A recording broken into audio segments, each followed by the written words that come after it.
Το ράγκμπι δεν είναι και τόσο διαδεδομένο άθλημα στην Ελλάδα. Λίγοι γνωρίζουν τους κανόνες και ακόμη λιγότεροι ασχολούνται με αυτό.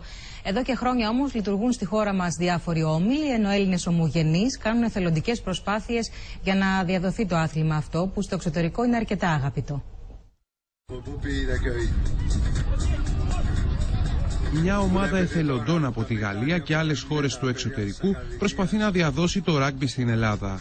Δυστυχώς ακόμα δεν είναι πολύ διαδεδομένο, αλλά εμείς προσπαθούμε να γίνει πιο γνωστό και πρέπει όλος ο κόσμος να ξέρει ότι έχουμε και εθνική Ελλάδος και ένα πρωτάθλημα στην Ελλάδα. Από το 2007 διοργανώνονται κάθε χρόνο εκδηλώσεις στο δημοτικό γήπεδο στα Γλυκά Νερά και με την ευκαιρία γίνονται και αγώνες ράγκμπι για παιδιά από 5 έως 15 ετών, αλλά και για μεγαλύτερους.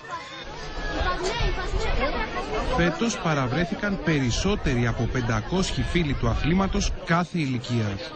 Ξεκίνησε το 2007 από μια ιδέα για να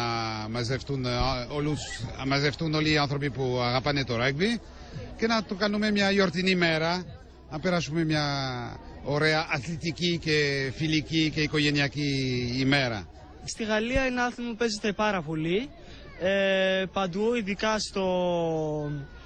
στη Τουλούζ και Μασσαλία ας πούμε, αλλά στην Ελλάδα βασικά δεν το παίζουν πολύ, γιατί δεν ξέρουν πολύ τη διαφορά ανάμεσα γαλλικού ράγκμπι και αμερικάνικου.